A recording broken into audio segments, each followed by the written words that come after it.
या 57 किलोमीटर पैकी 54 किलोमीटर काम पूर्ण झालंय. 1600 मीटरचा मोर्चा आहे.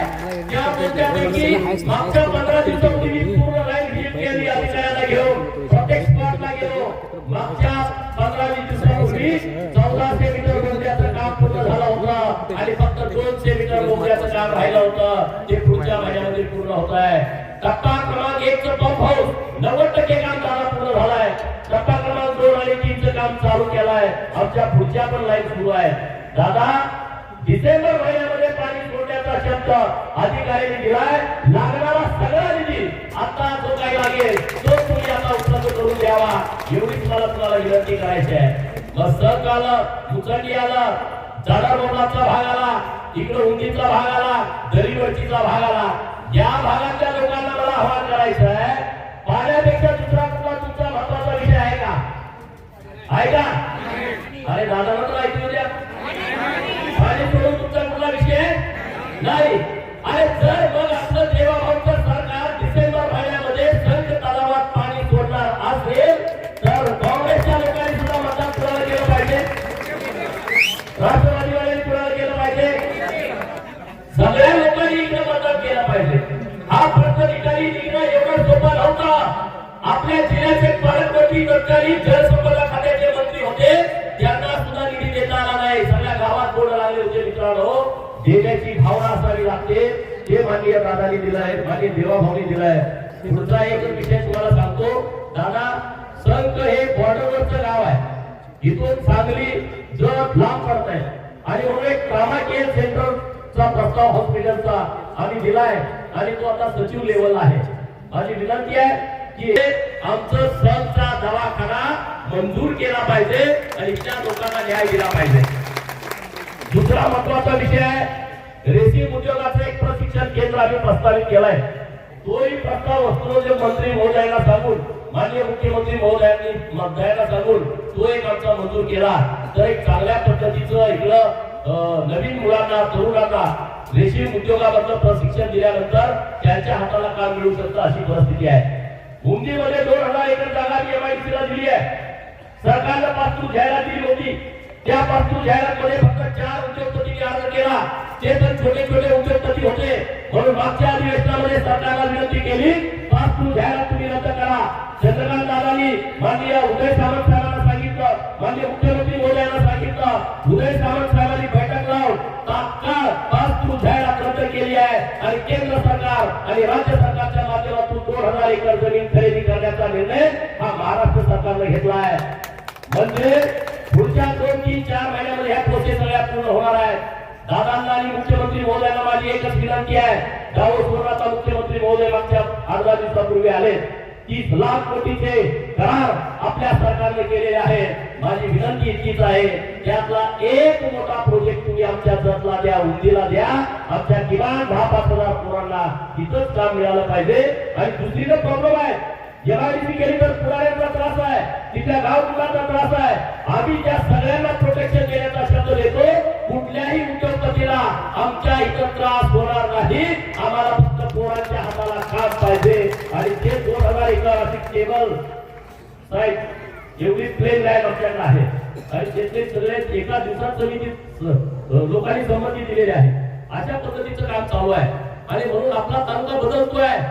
जतला पुण्यश्लोक अहिल्यादेवी होळकर यांच्या 300वे जयंतीच्या निमित्तानं राज्याचे मुख्यमंत्री माननीय देवभाऊ चंद्रकांत दादा आणि वनमंत्री माननीय गणेश नाईक साहेबांनी 106 कोटीचं प्राणी संग्रहालय राज्य सरकारच्या माध्यमातून मंजूर केला आहे. मी धन्यवाद देतो सरकारला.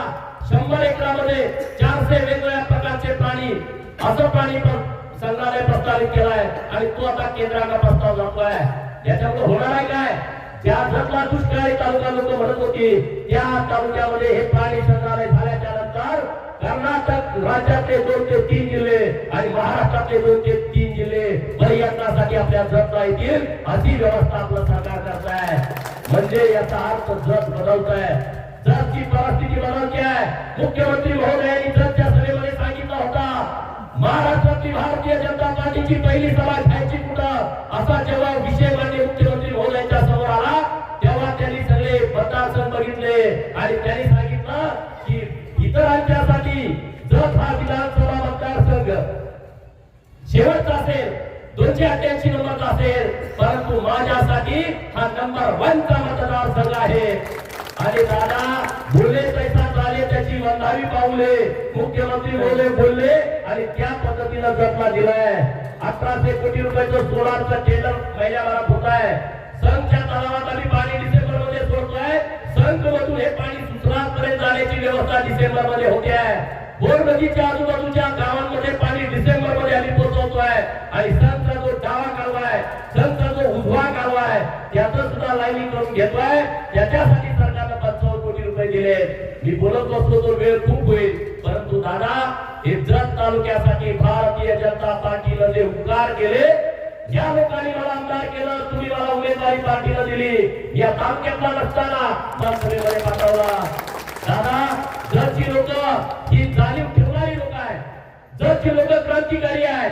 पश्चिम महाराष्ट्रामध्ये सर्वात जास्त राजकारण कुठल्या तालुक्याला करत असेल तर हा जत तालुका आहे. सांगली जिल्हा परिषद मध्ये जर तुम्ही गेला आणि सगळे सरपंचांना भेटला, 10 सरपंच भेटले तर जतचे तुम्हाला 6 भेटतील.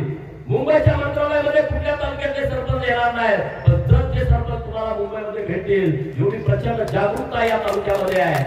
29 गावाच्या पाण्याचा प्रश्न होता. 3 वर्ष हा विस्कळीत मुद्दा पडला होता, पेंडिंग मुद्दा पडला होता.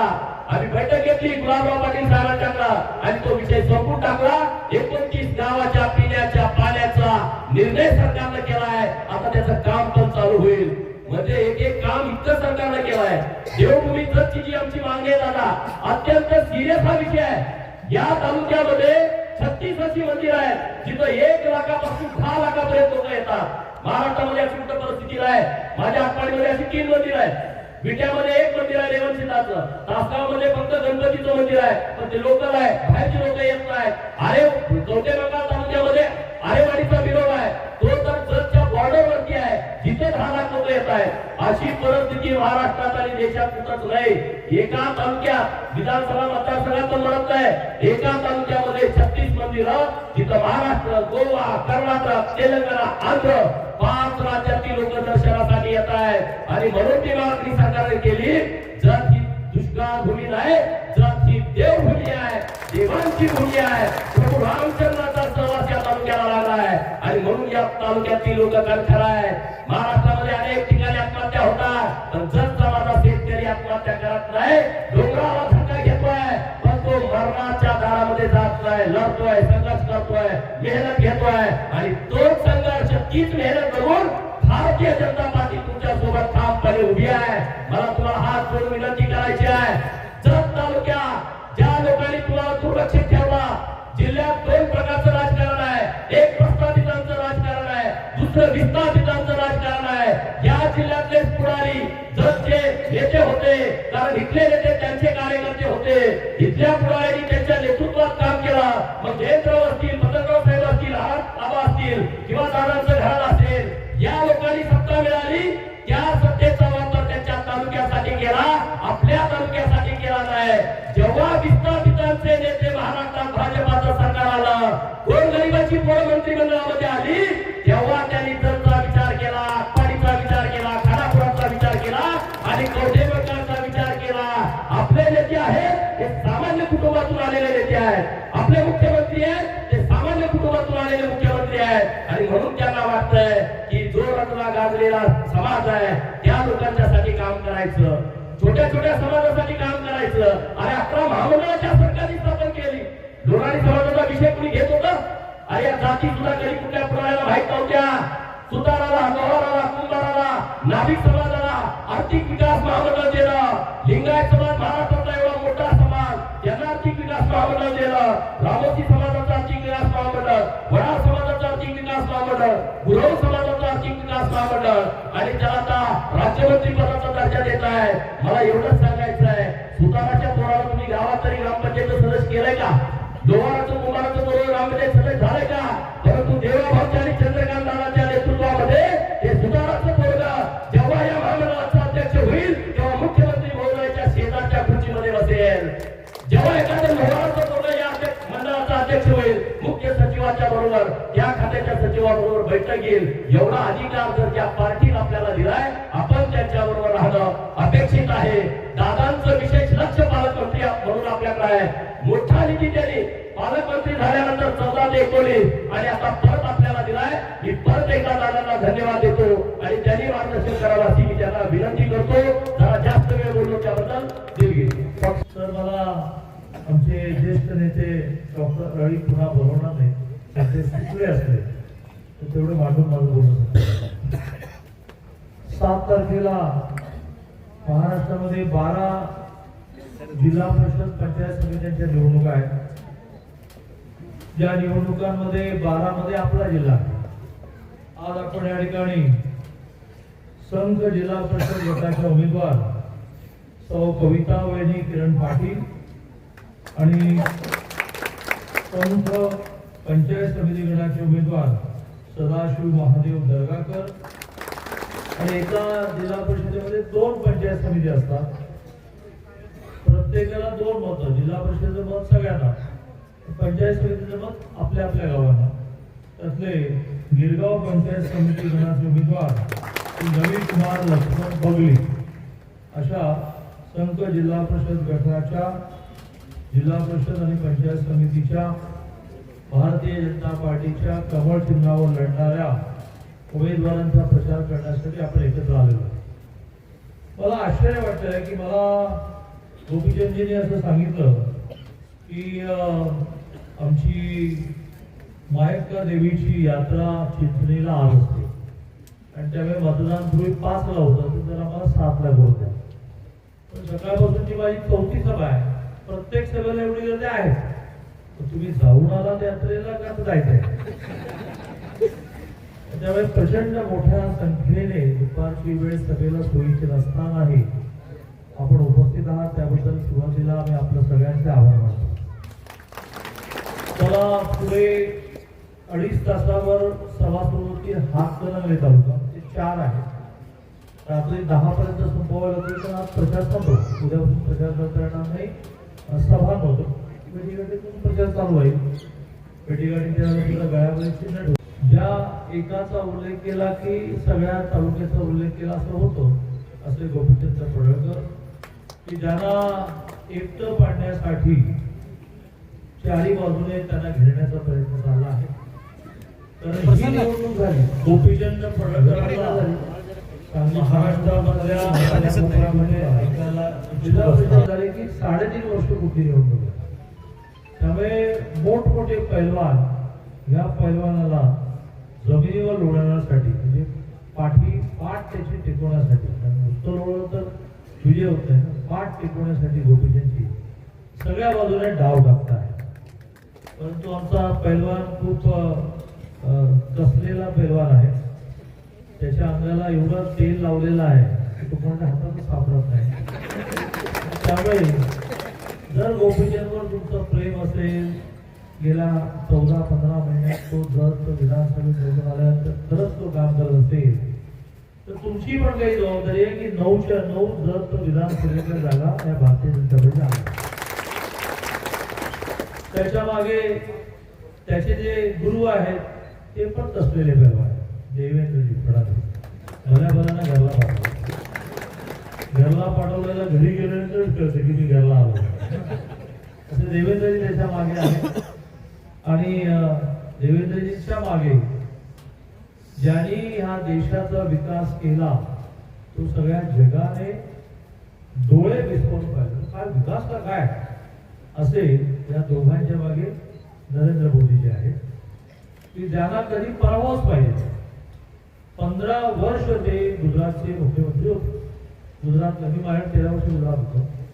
गुजरातमध्ये मुख्यमंत्री म्हणजे 6 वर्ष. 6 वर्ष झाले की भांडणं सुरू. मग दुसरा मुख्यमंत्री, तिसरा मुख्यमंत्री. पण सलग 15 वर्ष मोदीजी गुजरातमध्ये मुख्यमंत्री होते आणि गुजरातचा एवढा विकास त्यांनी केला की ज्यामुळे देशभरातून उठाव झाला, चांगल्या अर्थाने उठाव झाला की अब इनको देश का पंतप्रधान. त्यांची फार इच्छा होती असं नाही, कारण गुजरातमध्ये काही विषय राहिले होते. पण देशभरातून भारतीय जनता पार्टीने आणि नागरिकांनी आवाहन केले की या बास आपको देश का नेतृत्व करनाही पडेल. तोपर्यंत या देशाला असे पंतप्रधान मिळाले होते की जे काय बोलतात हे त्यांच्या बरोबरच्या नाही कळत नव्हतं. त्यांना बऱ्याच वेळेला मौनी बाबा म्हटलं जायचं. आणि प्रचंड भ्रष्टाचाराची प्रकरणं, लाख लाख कोटी, 2-2 लाख कोटी, कोळशाचा घोटाळा, तेलाचा घोटाळा, असे घोटाळे बाहेर पडत असताना लोकांनी मोदीजींना आवाहन केलं की नाही बस आता तुम्ही देशाचं बदलून 14 मध्ये देशभर फिरले. गुजरातचे मुख्यमंत्री होते, कारण पंतप्रधान झाल्यानंतर राजीनामा द्यायचा असतो. त्यांनी तुम्हाला आवाहन केलं की तुम्ही मला एक मत द्या, तुम्ही एकदा मला संधी द्या, तुम्हाला पश्चाताप करायला लावणार. आपण मत दिली. जवळजवळ 89 पासून 2014 पर्यंत कोणाचं सरकार, काँग्रेसचं पण बीजेपीचं पण एका पक्षाचं नव्हतं. अटल बिहारी वाजपेयी पंतप्रधान होते पण 24 पक्षांना बरोबर घ्यावं. नरसिंह रावांना सुद्धा 20 खासदार कमी पडत होते. व्हीपी सिंगांना तर 182 खासदार बीजेपीचे मिळाले, तेव्हा ते 89ला पंतप्रधान झाले. अगदी मनमोहन सिंगांना सुद्धा कम्युनिस्ट पार्टीचा पाठिंबा घ्यावा लागला, तेव्हा ते पंतप्रधान झाले. पण मोदीजींना 272 खासदार हवे होते पंतप्रधान व्हायला, 282 दिले होते. पण मोदीजींनी तुम्हाला जो शब्द दिला की मी तुम्हाला पश्चाताप करायला लावणार नाही, ते त्यांनी खरं केलं. परिणामी तुम्ही त्यांना 19ला 303 खासदार, 272 लागतात पंतप्रधान, 303 देऊन टाकले. 24ला विरोधकांनी एक प्रयत्न करून पाहिला आणि एक आवई उठवली, एक अफवा उठवली की मोदीजी घटना बदलणार. मोदीजींनी जो आपला 26 नोव्हेंबर 1949 हा दिवस बाबासाहेबांनी संविधान सादर केलं, तो संविधान दिन म्हणून साजरा करायला सुरुवात केली. संविधानाची, घटनेची, कॉन्स्टिट्यूशनची मंदिरं बांधली. संविधानाला नमस्कार केल्याशिवाय ते लोकसभेमध्ये प्रवेश करत नाही. त्यांच्या विरुद्ध असं निर्माण केलं की संविधान बदलणं, संविधान बदलणं. संविधान कधी कोणाला बदलता येत नाही. संविधानात फक्त दुरुस्त्या करता येतात. त्या दुरुस्त्या तर इंदिरा गांधींनी किती केल्या, तो माझा 1 तासाचा भाषणाचा विषय होईल, आता नको ते करायला. एकच सांगायचं झालं तर त्यांनी देशामध्ये 19 महिन्याची आणीबाणी आणली, संविधानात बदल केला की ज्या आणीबाणीला म्हणतात की कोणी बोलायचं नाही. इंदिरा गांधी बोलत आतमध्ये, इंदिरा गांधी लिहिलं आतमध्ये. 20 लाख लोक जेलमध्ये होते, 20 लाख. त्यांनी संविधान बदललं, त्यांनी घटना बदलली. मोदीजीने काय केलं तर 10% गरिबांना आर्थिक आरक्षण आणलं. त्यांनी संविधानामध्ये दुरुस्ती केली, पण काय दुरुस्ती केली की ज्यांचं उत्पन्न वर्षाला 8 लाखापेक्षा कमी आहे त्याला 10% आरक्षण सुप्रीम कोर्टाने टिकवलं. त्यांनी महिलांना 33% विधानसभा आणि लोकसभेत आरक्षण आणलं. 29ला इथे बसले बऱ्याच आमदार खासदार असताना का तर त्यांनी 33% आरक्षण आपल्या घटनेत नव्हतं, ते आणलंय. 2 दिवसांमध्ये व्हायचे, पण तरी आवड उठवली. घटना परिणामी जागा कमी मिळाल्या, पण तरी ते तिसऱ्यांदा पंतप्रधान झाले. याचं कारण मोदींनी आपल्या कार्यकालावधीमध्ये पहिला टप्पा 3% केला. पहिला टप्पा असा केला की आपल्याला सर्वसामान्य माणसाला गरिबीतून बाहेर काढायचं. 25 कोटी लोकांना त्यांनी दारिद्र्य रेषेच्या वर आणलं. दारिद्र्य रेषा म्हणजे काय? ज्याच्या घरी टॉयलेट नाही, ज्याच्या घरी गॅस कनेक्शन नाही, ज्याच्या घरी पक्कं घर नाही, ज्याच्या घरी नळाने पाणी नाही, ज्याच्या घरी वीज नाही, त्याला म्हणतात दारिद्र्य रेषेच्या खालचा. 25 कोटी लोक दारिद्र्य रेषेच्या वर आणले. आपण म्हणत नाही, संपूर्ण जगाची एजन्सी म्हणते 25 कोटी लोकांना मिळाले, 11 कोटी लोकांना गॅस कनेक्शन दिले, 7 कोटी लोकांना टॉयलेट दिले, 2 कोटी लोकांना विजेचं कनेक्शन दिलं, 3 कोटी लोकांची पक्की घरं झाली. गाव आपल्याला दिसतंय तो विकास. त्यामुळे 25 कोटी लोक पहिल्या टप्प्यामध्ये त्यांनी दारिद्र्य वर आले. देशाला जगामध्ये किंमत निर्माण झाली पाहिजे. एक काळ हा देश जगाचा गुरु होता, त्याला जगद्गुरु म्हटलं जायचं.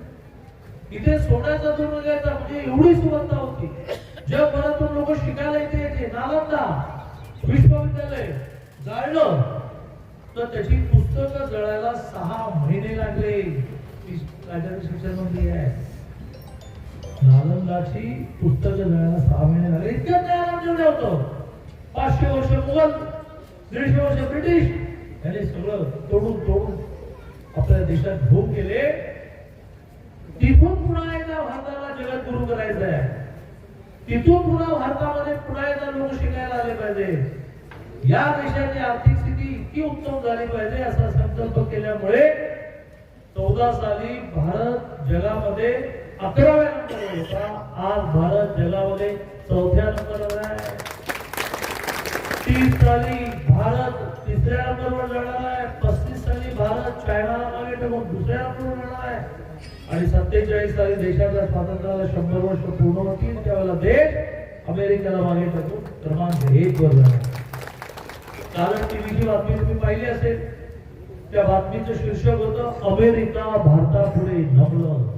काय होती बातमी? तर अमेरिकेने भारतीयांचा माल अमेरिकेत विकल्याला 200% टॅक्स लावला. 200% विकून नका. मग मोदीजी हुशार, त्याने युरोपियन कंट्रीज म्हणजे युरोपातल्या देशांशी व्यापार करार करून टाकला. तुमच्याकडे येतच नाही विकास तिकडे घाबरले.